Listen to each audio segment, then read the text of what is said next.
Hello. So I want to read you one of the questions I got for Ask Allison. You guys can ask Allison questions over at ask@abundancepracticebuilding.com, and then we will pop it in here. So the question is, I cannot keep my appointments at 50 minutes. I often go 60 or more minutes, especially silly with new intakes.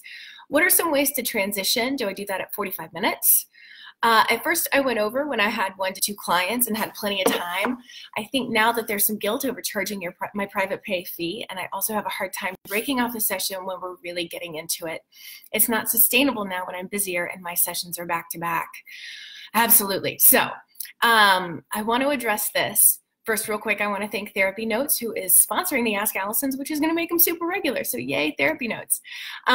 Okay, so here are my thoughts on that. First, I want to consider, this person mentioned that the intake feels especially like way over time. So maybe you do a longer intake, or maybe you consider your intake something that's actually split over the first 2 sessions. It depends on how you work clinically. I know a lot of people do a longer intake and charge more for it and all of that. And I know insurance companies, if you're on panels, tend to pay a little bit more for intake. So that's an option. One thing that I do, I'll share with you. So I have this watch. It's a hybrid watch, and it vibrates at 50 after every hour. I tend to go until like 53 after, but that's just kind of my reminder. I make sure I've got a clock facing me, a clock facing the client, and that way we both can kind of keep an eye on managing what gets talked about when. One thing that you're going to need to do is address it with the clients. It sounds like you might be expecting it. I don't know. I mean, that's one of the problems, right? When we have time, it feels good to just keep going sometimes, but it sets up expectations that we can't maintain over time. And so this idea of like, now I feel guilty charging my rate for what's essentially going to be less time for the client. So I've got something for you for that. In talking to them, I would say something like, we've been talking about boundaries, and I need to confess, because I'm going to back up. We all pretty much talk about boundaries at some point with our clients, I think. Maybe it's just my clients. Maybe it's just me. But I think probably we end up having a conversation around boundaries at some point. So we've been talking about boundaries, and I need to confess that I haven't been the best model for that in terms of our session times. I'm going to be more in integrity with that at this point. And so we are going to stick to the times that we agreed upon in the paperwork, the part before we got going that we both understood to be the session time. And I'm going to be better about that. So I really apologize for not holding my boundaries there when I'm sitting here telling you how important that is. And so you can turn it into kind of a therapeutic moment. Of course, it's not going to work with all modalities. If you're psychoanalytic, you might be like, dude, that's too much of me. And that's fine. But because I'm not a psychoanalyst, I don't know how to address that from a psychoanalytic perspective. But I do know how to do it from some of the perspectives that feel more comfortable sharing, because it is maybe even a part of our modality.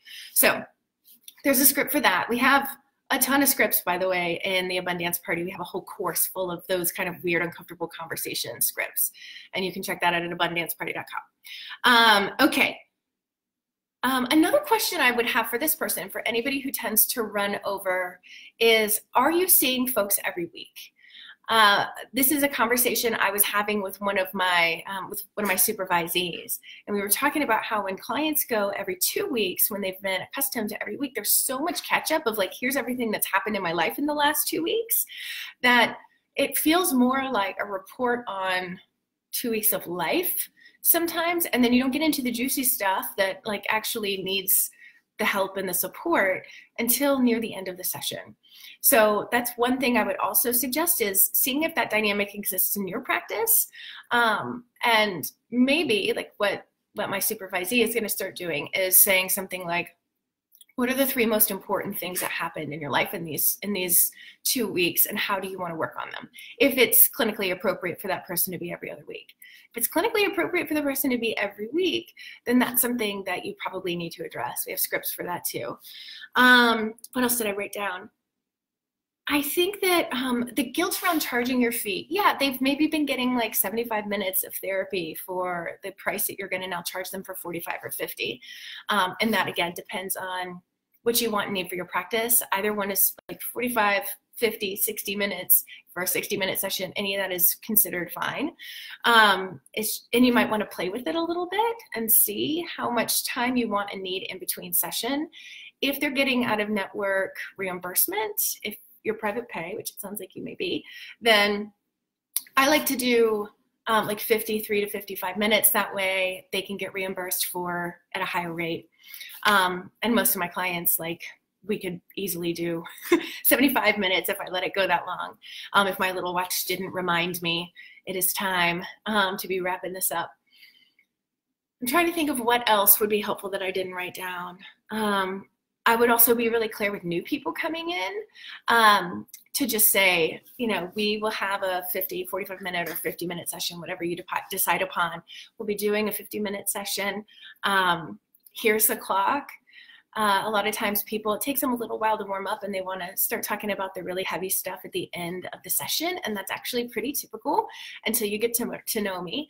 But I want to make sure we have time to like sew you back up before you go out into the real world. So I want us both to keep an eye on that. Yeah, I hope that that's helpful. And also keep an ear out. We've got the new podcast that's coming out on Saturdays under the Abundant Practice Podcast. It's 3 Ask Allisons. So if you've missed any in the past, we're kind of mixing them up. And that way you can get some questions answered. Again, if you have questions, ask at abundancepracticebuilding.com. And I would love to answer them.